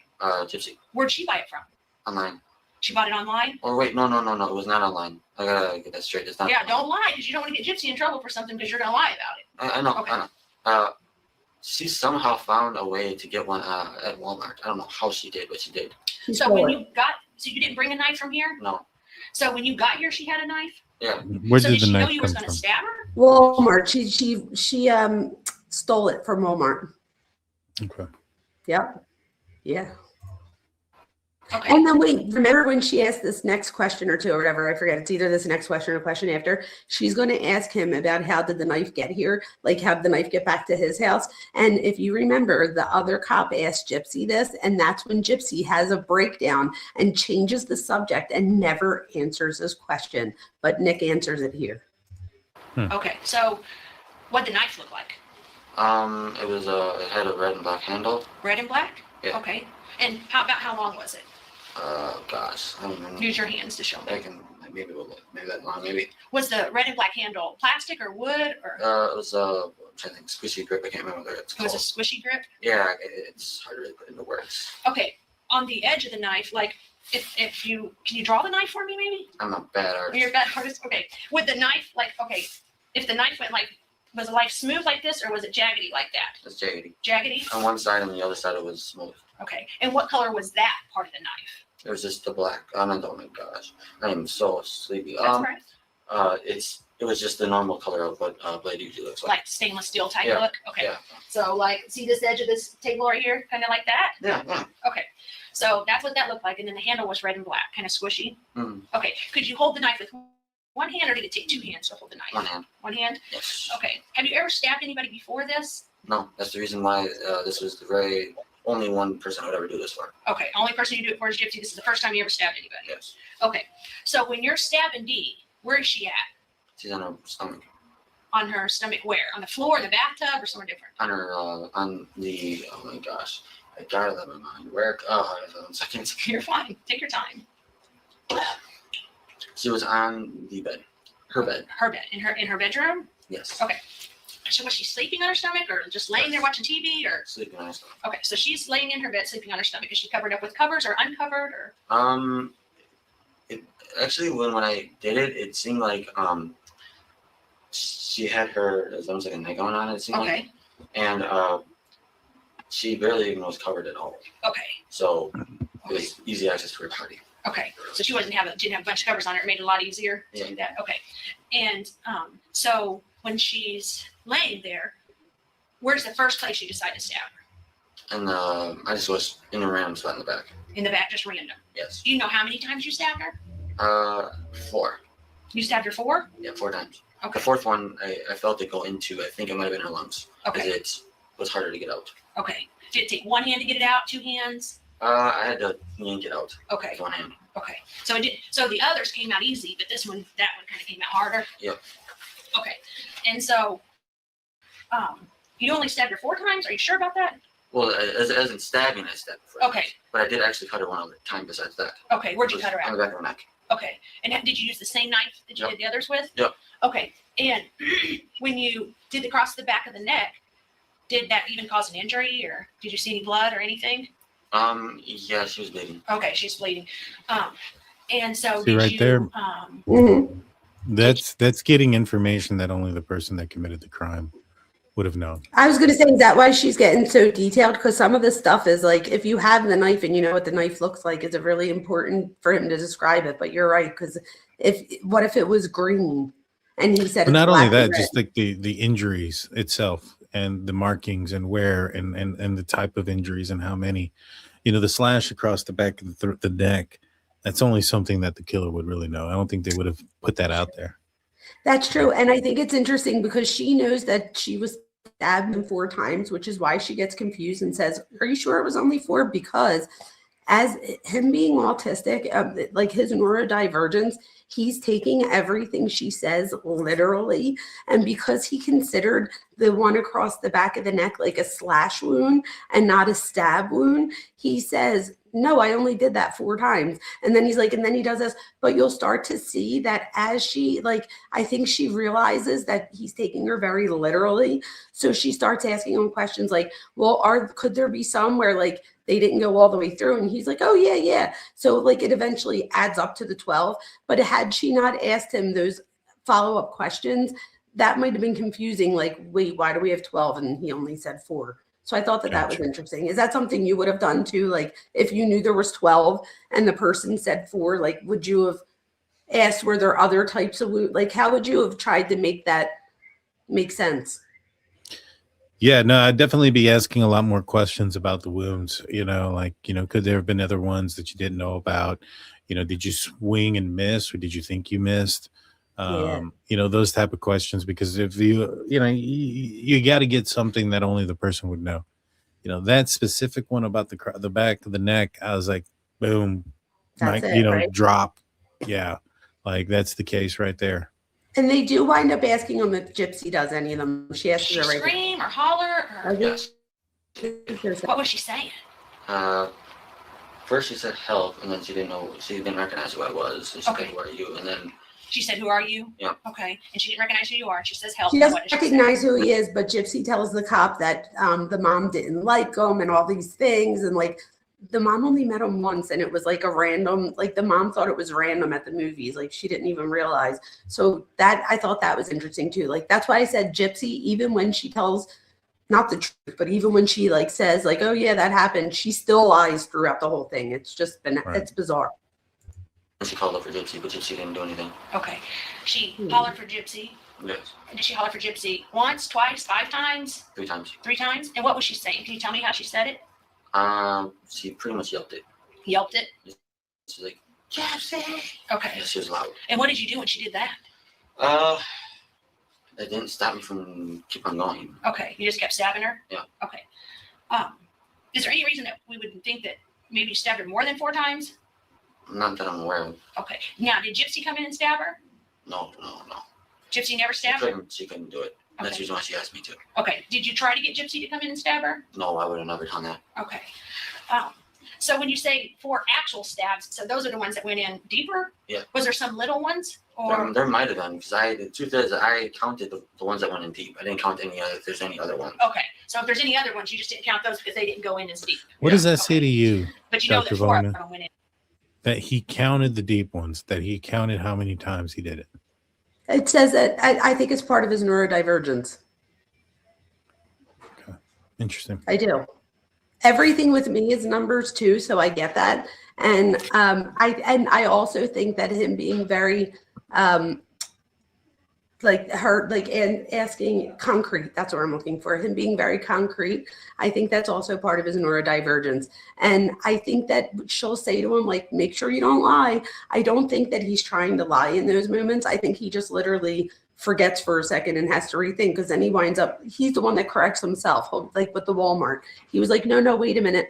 But like where with Gypsy in those moments, she was lying type thing. I feel like you could tell the difference. Go ahead. Do you think there was any enjoyment on his part? On his part? Mm-hmm. No, I don't. I think he just wanted to go in there, get it over with, so that he could save Gypsy. And that way he's like, Victor saved the day and got her away from that evil woman. And now they could be together forever. Like, I don't think he ever thought about what happens if we get caught. Like, I don't think he thought about any of those things. Interesting. And I also don't think that if not for Gypsy, and this is my opinion, if not for Gypsy, he would never have gone to jail in his life. Like, I really believe when he says that. Now, could you say, I could be wrong about that. Now, if another woman came along that was also being manipulative, could somebody else have manipulated him? I guess you could say that, yes. But just in the realm of things, like, he wasn't like a Kohberger who was going out there and he wanted to, do this to someone. This was only because Gypsy made it seem like, and she even says in the one video, she says, your ability to like live with her happily ever after depends on this. She didn't say that my happiness depends on this. Like, if you don't do this, my mom's gonna do me in. She says, like, pretty much, like, make sure you do this right, because if you don't do this right, like, this will affect our ability to be together forever. Like, it's just so manipulative in so many ways. I can't even. I don't disagree with you, but I wonder if maybe perhaps there were certain tendencies or certain things that he did, mannerisms, certain interests that he had that maybe perhaps Gypsy focused in on because she thought that he could be manipulated in an easier way because it was already somewhat in him. He was a big gamer. Would that count? I mean, some people may say that, but the violence of the games, depending on the games that he was playing and things of that nature, that could. But like, if he had during, I don't know, some dark stuff like on his social media and things of that nature, maybe perhaps that would be like, all right, this is a guy that is already somewhat attracted to some dark things. Maybe he would be a lot easier to manipulate and versus trying to completely change somebody. You know what I'm saying? This is going to sound so bizarre, ready? And I don't know why I know this, but I do. So I guess because I'm a researcher in psychology, but when it comes to somebody that's neurodivergent, because I was trying to think, because there was no evidence of him liking like BDSM and stuff before Gypsy. Not that he didn't like it, but there was no evidence of that stuff like in his computer stuff. They believe it was Gypsy that introduces them to it. I think that he winds up going with it and going with that fantasy because it allowed him to, like, when you're neurodivergent, sometimes like you want to know what's going to happen next. It's like, like I do this, then I do this, then I do this. So like you like to have that routine, if you will. So I wonder, and there is evidence to show, I'm going to have to pull some up. Maybe I'll do it on my next live to show people where I'm getting this from. But there is evidence that somebody would be interested in something like that because it gives them a playbook. And again, this is for everybody that's neurodivergent, but they did find, and I don't want to go any further than that because I want to make sure that I have real psychological research to back this up. And I know that I do, but I just want to make sure that it's, I'll make sure that I do it next live on this. How about that? Anybody that's listening. So the next live we do, I'm going to see if there's a connection between neurodivergence and the routines of some of these activities. And I also want to see the thing about the online. I'm wondering if gaming and stuff, this is the thing. We know that with social learning theory, that for some people, video games could be detrimental, but for most people, it is not. Most people know the difference between fantasy and reality. But if you're already having a hard time, and I don't know all of his diagnoses, I also want to look into that too. Like, I think there's more diagnoses other than just autism. So I'm interested to see what those are, to see how that played a role. He literally talks to himself for like a few hours in the other videos here. So I really want to go back and see what he's talking about in those videos. He's just talking out loud, and he'll like look next to him and talk. Like, I don't know if he's having a hallucination, if it's like I don't know, but I want to go back and look at it more so that I can better answer some of those questions. Isn't it interesting? It is. It is. Make sure you guys like and comment and subscribe so that way you catch all the other stuff we're going to be covering on this. Thank you. And I could like pretty much stop it here. There was just, wait, let me see. I think there was like, she just asks more about Gypsy or whatever. And she wanted to do it. Okay. So I just let her do it. And she got the door behind herself. Okay. So she went in the bathroom, locked the door, and and you went to do whatever you were doing. Do you remember, did Gypsy ever come out and see her mom? I wouldn't let her. You wouldn't let her go in there and see her? I didn't want her to be traumatized. Okay. That makes me wonder, because he says I wouldn't let her, that makes me wonder, did she too? Like, what do you mean you wouldn't let her? Like, she didn't just say no. He Like said she I wouldn't wanted let her. to. So I'm wondering like if she wanted to say. So it sounds like.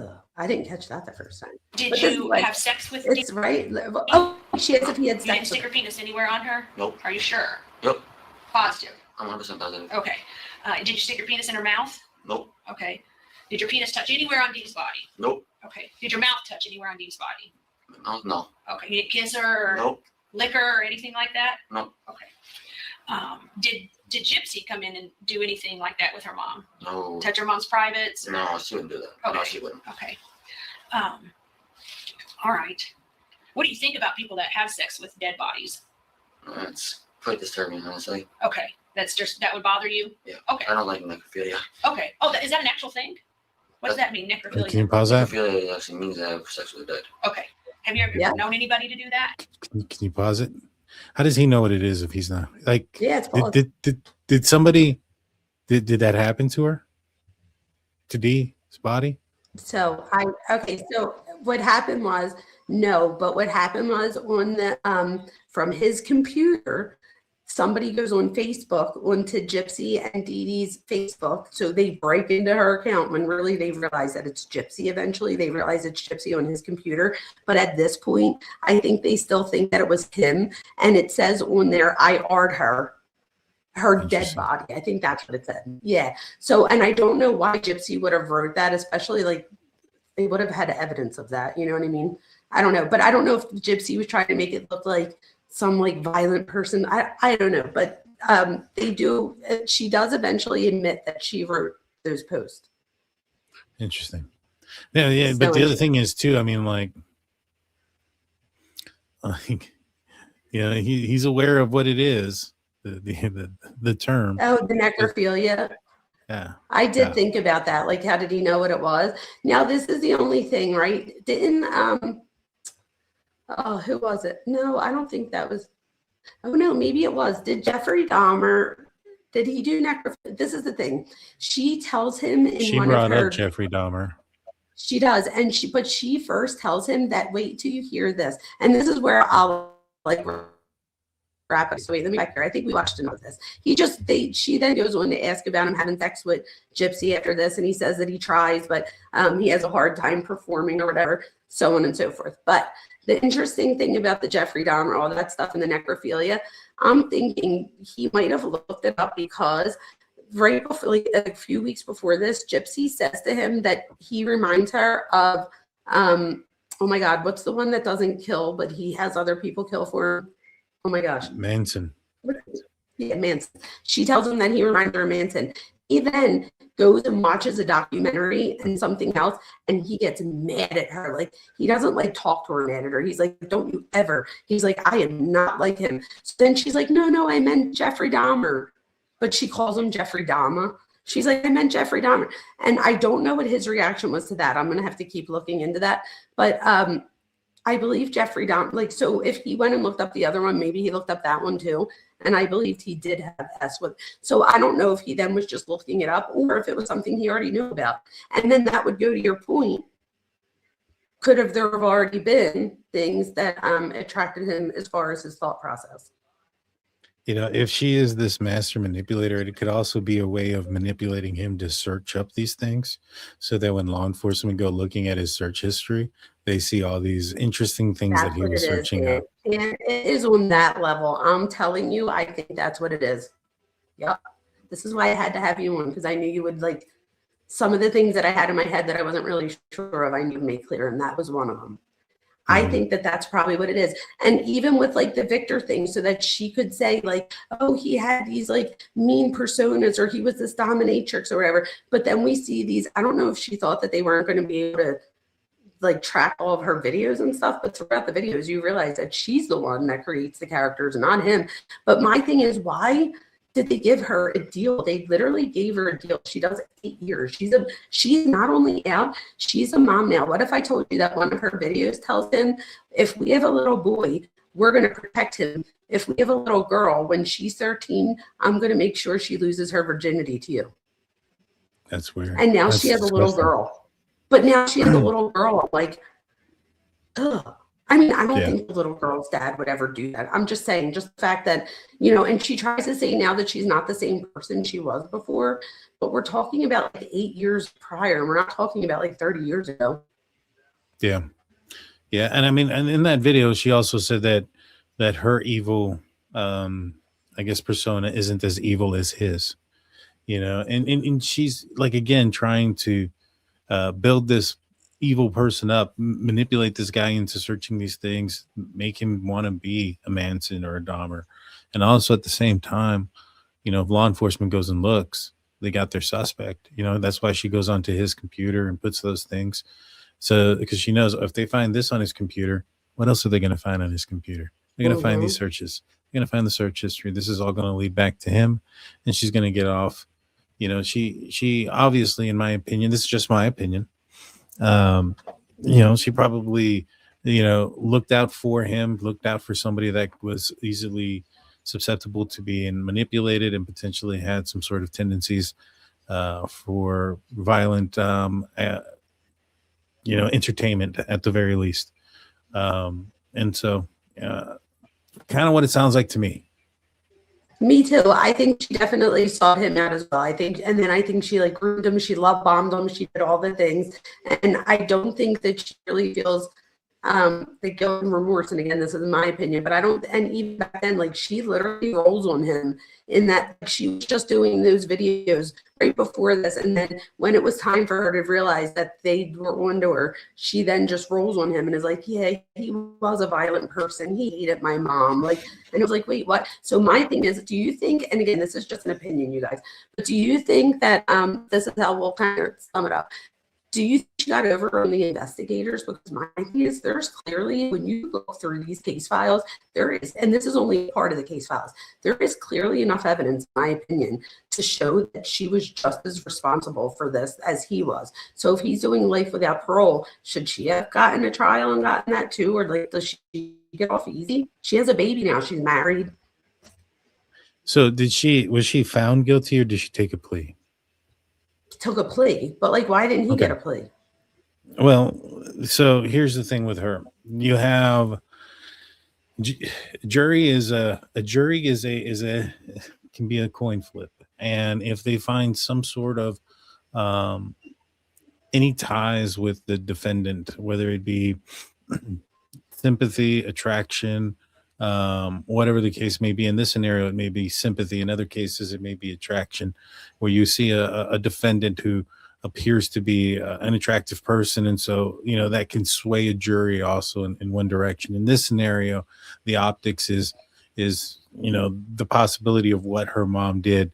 And it's not necessarily the evidence that's there. It's also the defense attorney that's going to try to put out there the information to sway a juror to believe that her mom was evil, that her mom made her do these things, was this Munchausen syndrome, all these other things.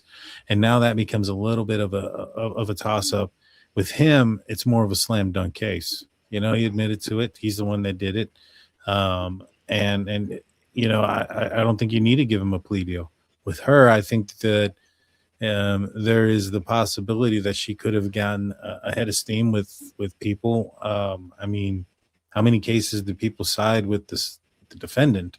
You know, I know it's more prevalent now than it was back then. And not only that, yeah, they had already done a lot of like documentaries too at this point about the Munchausen stuff. So if she did get a trial, I think you're right about that. I think that people would have, like, she might have actually gotten off because people might have felt bad and been like, well, she wasn't the one that did it. But there's like all this evidence now to show, you know, that maybe it was a little bit different than what we thought. Then there's also the situation where how much the other thing that comes into play is how much of this stuff was going to be allowed in court, right? Like, we may see it now, but there's plenty of things that a judge could say, all right, you know, that's too detrimental, which is odd for me. I don't understand how something can be too detrimental to somebody. But, you know, their private conversations about her character that she created, you know, could a good defense attorney get that thrown out? And then that's the other thing that you have to weigh in as well, is how much of the information can you have in, how much is going to get thrown out. You know, and then her any sympathy that she may gain based on the story that they were putting out about her mom. I think it just makes it real difficult to the point where you're like, all right, some justice is better than no justice. Yeah, yes, that's true. That is true. My thing is, because of his neurodivergence, do you think that they should have let his confession in? Like, do That's you a good think he question for understood like Miranda rights? that's a good question for an attorney. I do think that just because you may have a disorder or something of that nature doesn't make you completely incompetent to the point where you don't understand right and wrong. You don't understand the rights in front of you. You don't understand the now if they were if this guy was completely inept and had the inability to comprehend, then yeah, that's one thing. But I don't think that was the case in this scenario.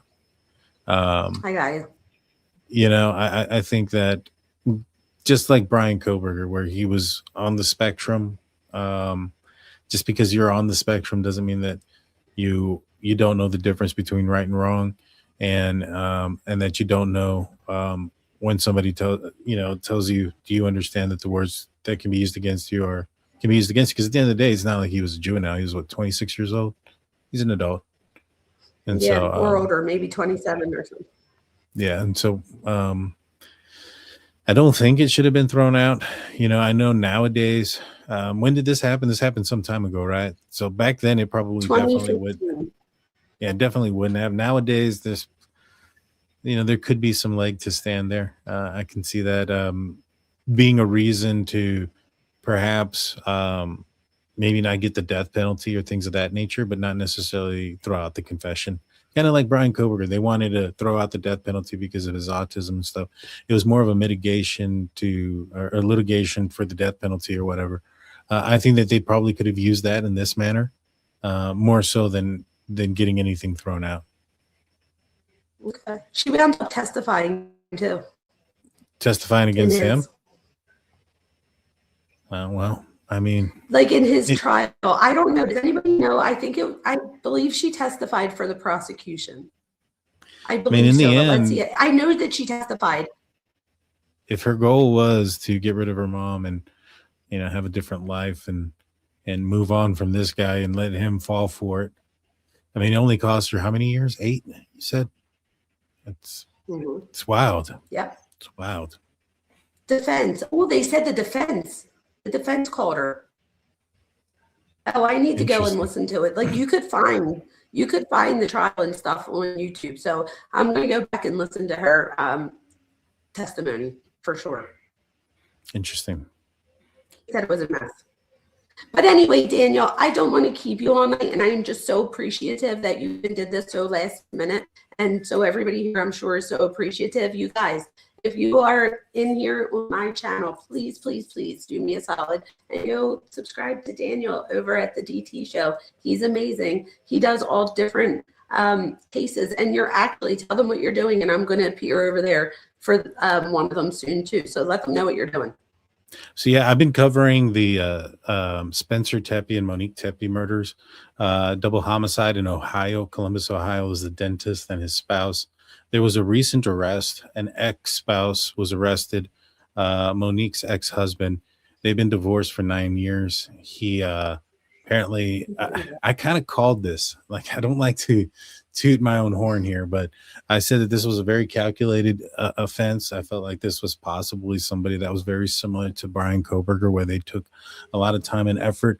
And we've recently found out that that seems to be the case. The guy went out there, signed up for work, put his phone on a cot, left it overnight, traveled 400 miles, committed the murders, traveled 400 miles back, and then got his phone and went and then did a surgery. He was a doctor.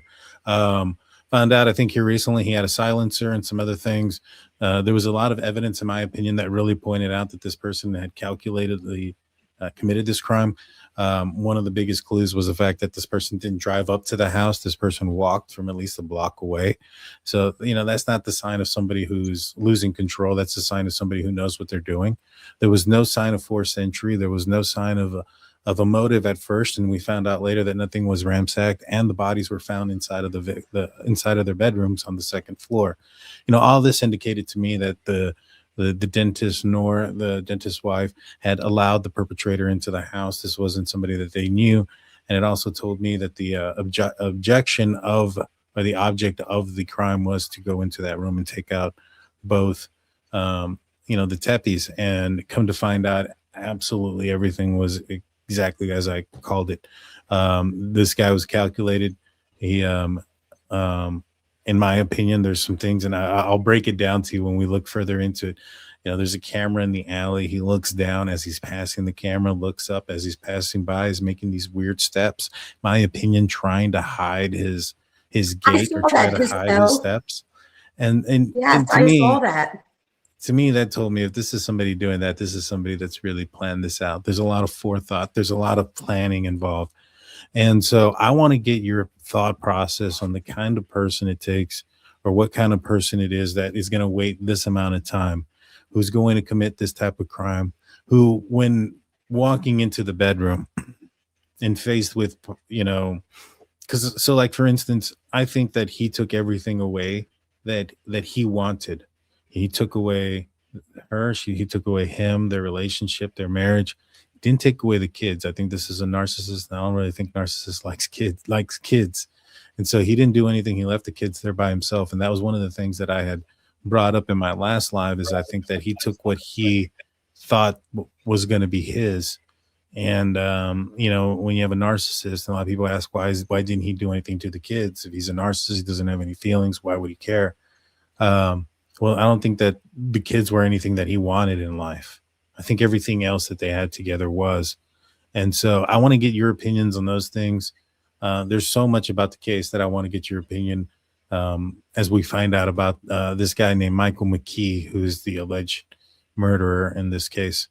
Very strange, very, very weird. And I think you can be a pretty good asset to it. I think so too. And it's not lost on me that it happened in the bedroom, like in the marital bedroom. Like I really feel like there's so many things that go into things, like even if he didn't plan it to be in the bedroom, the fact that that's where it wound up happening. Like, so there is so much symbolism in this too. So I look forward to it, and hopefully everybody tunes in for that on both of our channels. That's going to be very interesting, so make sure you guys tune in for that. And then for me, I'm not sure what I'm doing next. Probably this again, because I'm like deep into this. I'm like hooked for some reason. I don't know what it is, but hopefully I might, you know, we're going to get different people coming in. I don't want to, you know, still engage up, but we're going to have different people coming in. We had you come in tonight to talk to us about it, and we'll see what happens. There you go. Well, I appreciate everybody. Thank you guys for joining us tonight. I appreciate you. Thank you so much. I appreciate you. And you guys, I need less than 10 subscribers to get to, I think it's 4,400. So if you guys could please hook me up with those 10 subscribers, that would mean everything. Go sign up and go subscribe, guys. You guys know what to do. I'll see you guys probably tomorrow sometime. I'll let you guys know. Until then, we'll see you then. Good night, everybody. Peace out. Thank you.